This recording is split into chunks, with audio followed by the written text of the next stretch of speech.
හැමදෙරෝනේ මේ ඊළඟ ගීතේ නවදැලි හේනක පෑව වැඳිරිදුව. මේක මේ නන්ද කුමාරයා සම්බන්ධව මතුවෙච්ච නිර්මාණයක්.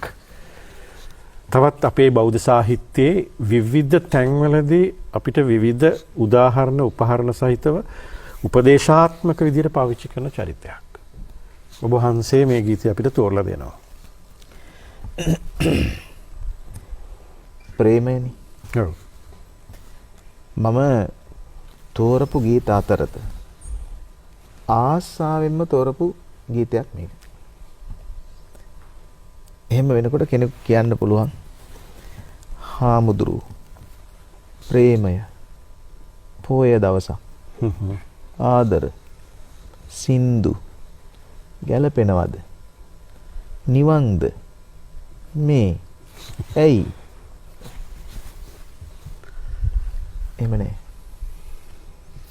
එහෙම නෑ. නිවන් දකින්න සින්දුවත් ප්‍රමාණවත්. නිවන් කියන එක වෙන එකක්, ආස්වාදය කියන එක වෙන එකක්. මම ඒකට වෙලාව ගන්නෙ නෑ. ධර්ම සාකච්ඡාවක් නෙමේ නිසා. නන්ද කුමාරයාගේ කතාව ජනපද කල්යාණගේ කතාවක්. ක්‍රිස්තු පූර්ව ගණන්වල සෞන්දරනන්ද මහා කාව්‍ය රචනා කරන්නේ අශ්වඝෝෂ මහා ස්වාමීන් වහන්සේ. භදන්තාචාර්ය අශ්වඝෝෂයන්. උන්වහන්සේ තමයි සංස්කෘත සාහිත්‍යයේ පළවෙනිම සංස්කෘත නිර්මාණ අපට හම්බ වෙන ඒවා නිර්මාණය කරන්නේ. ඒ සෞන්දරනන්ද මහා කාව්‍යයේ තමයි මේ චරිතය එන්නේ. මේවා නිර්මාණ, මේවා කල්පනා, මේවා පරිකල්පනා. මේවා සිදුවීම් වෙන්න පුළුවන්. ඒකී සිදුවීම් වල පරිකල්පනාත්මක නිර්මාණයන් මේවා. ඇත්තට මොකද්ද කියන්නේ? මේ සිදුවීම කොහොම සිද්ධ වුණාද කියන්න අපි දන්නේ නැහැ. හැබැයි සිද්ධියක් සිද්ධ වෙලා තියෙනවා. නවදැලි කියන්නේ අලුතෙන් පිච්චිච්ච හේනක වැඳිරියක් පෙන්නලා බුදුහාමුදුරුවෝ කීවාය කියා කියනවානේ. මම එහෙම කියන්නේ හිතලා මතලා කීවාය කියා කියනවානේ. මේ ජනපද කල්යාණීට වඩා මේ ලස්සන රූප පෙන්නලා මෙයා ඒ වගේ කියලා. ඇත්තටම මිනිස්සු ආදරය කරන්නේ ඇඟටද? 1985 මම කැම්පස් එකෙන් අවුට් වෙන්නේ. 79 ඉඳලා තමයි විශ්වවිද්‍යාලේ ඉන්නේ. එච්චර කාලයක් කියලා හිතෙයි. ඔව් එච්චර කාලයක් තමයි. ඒ කාලේ හැටි. එතකොට ඔය කාලේ යනවා ට්‍රිප් කියලා જાතියක්. ඒ කාලේ කොල්ලොත් යනවා, හාමුදුරුවොත් යනවා, කෙල්ලොත් යනවා. විනෝද චාරිකා. ඒ යනකොට සමහර ළමයි I love you කියලා කඩදාසි කොළවල ලියලා කම්පියුටර් print out නැහැනේ. ලියලා ටෙලිෆෝන් නම්බර අරව මේවා දාගෙන යනවා. ඒ කාලේ ටෙලිෆෝන් නම්බර දාන්නෙත් නැහැ. ඒ කාලේ ඇඩ්‍රස් එක තමයි දාන්නේ. එහෙමයි. ගෙදර ඇඩ්‍රස් එක නෙමෙයි හොස්ටල් ඇඩ්‍රස් එක තමයි දාන්නේ. එහෙම දාගෙන යනකොට මම එක දවසක් අහම මොනවද බං ඔබ දාන්නේ? ඊට පස්සේ කිව්වා මෙහෙම I love you කියලා. දැන් ඔබ බලලාද දාන්නේ?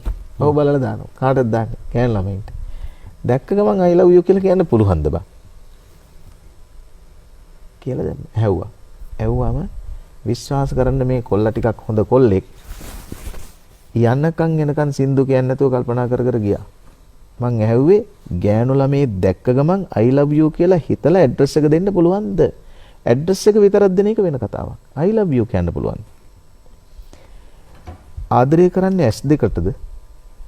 ආදරය කරන්නේ ඇඟටද? ආදරය කරන්නේ හැඩටද? ආදරය කරන්නේ ආදරයටද? මිනිස්සුන්ගේ ජීවිත වර්ග දෙකක් තුනක් තියෙනවා මේ මහේෂ් මහත්තයා. විවාහ ජීවිතය කියන්නේ එකක්. පෞල් ජීවිතය කියන්නේ වෙන එකක්. ඒකට සිංහලෙන් කියන්නේ marriage life and family life කියලා. family life එක marriage life එක නෙමෙයි. marriage life එකේ basement එක marriage life විවාහ ජීවිතය කියන එකේ පදනම නීතිය. පෞල් ජීවිතයේ පදනම ආදරය. මීට සුද්ධ ලංකාවට එන්න කලින් ලංකාවේ මිනිස්සු කවදාකවත් කසාද බැඳලා තිබුණේ නැහැ. ඇයි දන්නවද? කසාද කියලා එකක් සුද්ධ හඳුන්වලා දෙනකන් ලංකාවේ තිබුණේ නැහැ. එහෙනම් බුදු පියාණන් වහන්සේ කවදාකවත් විවාහ ජීවිතයක් ගැන දේශනා කරලා නැහැ. දේශනා කරලා තියෙන්නේ පෞල් ජීවිතයක් ගැන. ඒ කාලේ බඳිනවට කිව්වේ පෞල් වෙනවා කියලා. පෞල් වුණාට පස්සේ තමයි පන්සල් වෙන්නේ. දැන් විවාහ වුණාට පස්සේ තමයි අවුල් වෙන්නේ. එතකොට මේ පෞල් වීම තුල කියලා පෞල් වෙනවාය කියලා කියන එකෙන් අදහස් කරන්නේ සහයට යන්න යනවා. සහයට යන්න යනවා කියන්නේ සහායට අරගෙන යනවා. හුලඟිල්ලෙන් අල්ලගත්තා යමන්නගා කිව්වා හා යන්ඩි කිව්වා ගියා. එච්චරයි. එතකොට කසාදය කියන්නේ එහෙම එකක් නෙමෙයි. කසාදය කියන්නේ මේ නම දනන්නා වූ තැනැත්තා හෝ තැනැත්තිය මාගේ දයාබර භාර්යාව වශයෙන් දෙයියන් පල්ල බාරගනිමි කියලා අත්සන් කරලා කවදා හරි දවසක මං අත්සන් කරන්නේ නෑම කියයි කියලා දෙන්නෙක් යටින් අත්සන් කරනවා නෑ මූ මං ඉස්සර අත්සන් කරුවම තමයි කියලා. මේක අවිශ්වාසයේ සහතිකයක් නේ. ඇයි? අත්සන් කළේ නෑම කියයි කියලානේ තව දෙන්නෙක් අත්සන් කරන්නේ. ඒ හින්දා විශ්වාසයෙන් බැඳිච්ච බැඳීමට තමයි පවුල කියලා කියන්නේ. විශ්වාස කරන්න. බඳිනවා කියන්නේ බැඳෙනවා කියන එකට නෙමෙයි. බඳින එක වෙනස්, බැඳෙන එක වෙනස්. බැඳිලා බඳින්න පුළුවන්. බැඳලා බඳින්න පුළුවන්.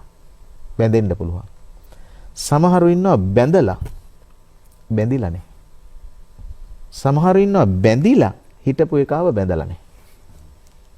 සමහරු ඉන්නවා බැඳලා වෙන තැනක බැඳිලා. ආදරය කියලා කියන්නේ ඇඟට කරන එකක් නෙමෙයි.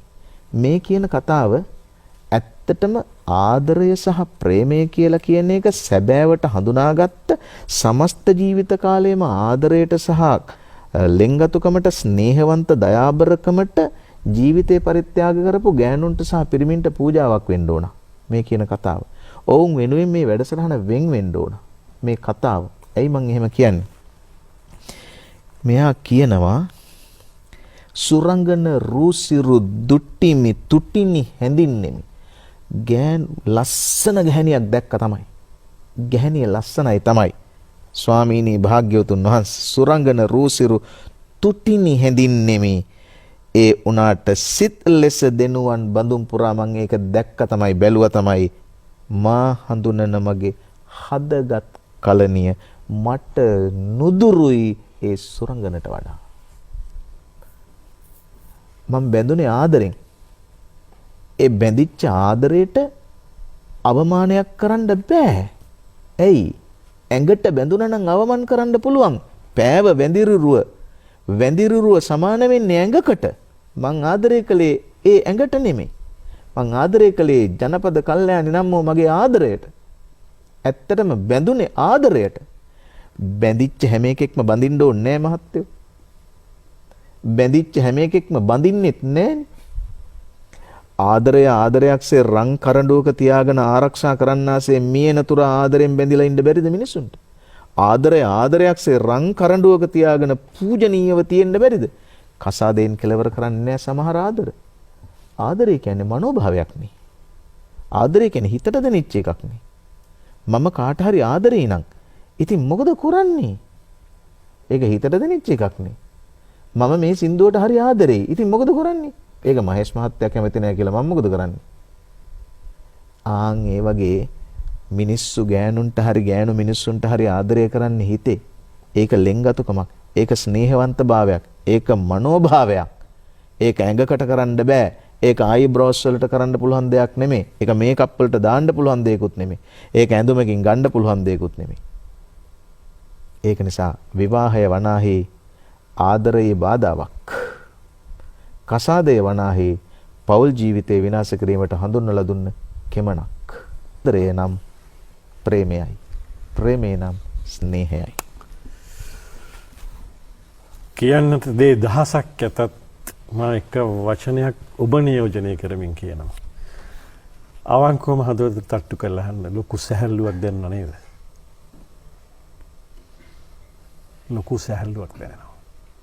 ආදරය කියන්නේ මනෝභාවයක්. ඒකට තරාතිරමක් තැනක්. රුවක් කිසිම බාධාවක් වෙන්නේ නැහැ. උන්වහන්සේ ඉතා පැහැදිලිව කිව්වා. ආදරය කියන්නේ මනෝභාවයක්.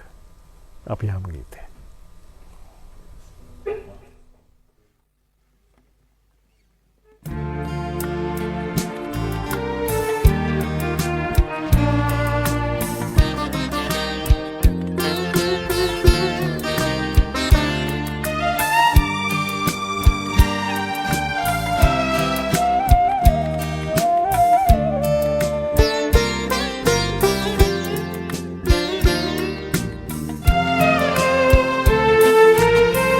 නවදැලි හේනක ඇව වැදි විරුව ලෙස උවමින් දෙනුවන් රවටා මා පෙන්ක ජනපද කල්යානිට හිමියමින කළ නොහැක නිගා නවදැලි හේනක ඇව වැදි විරුව ලෙස උවමින් දෙනුවන් රවටා මා පෙන්කල ජනපද කල්යානිට හිමියමි මට කළ නොහැක නිගා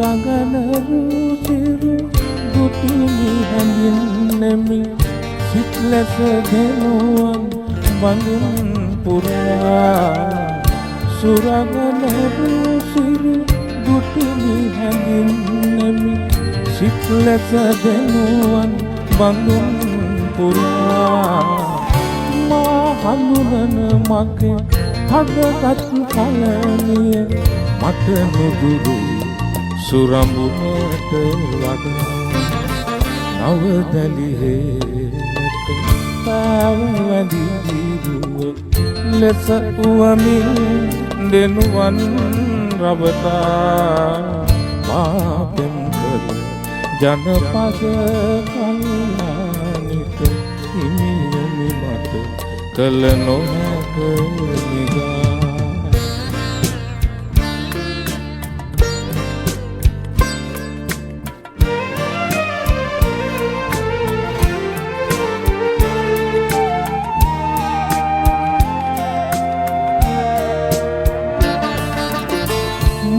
සිත සුවපත් කරගනු නොහැකිය සෝලත උල්දෙයි රැයද දිවා මා සිත සුවපත් කරගනු නොහැකිය සෝලත උල්දෙයි රැයද දිවා නැත දුටු සුරංගන සිරු කුමටද අද දුටු ජනපද අලන නිසා නවදැලි හේනක පාව වැදි විරුව ලෙස උවමින් දෙනුවන් රවටා මා පෙම්කල ජනපද කල්යානිට හිමියනි මට කළ නොහැක නිගා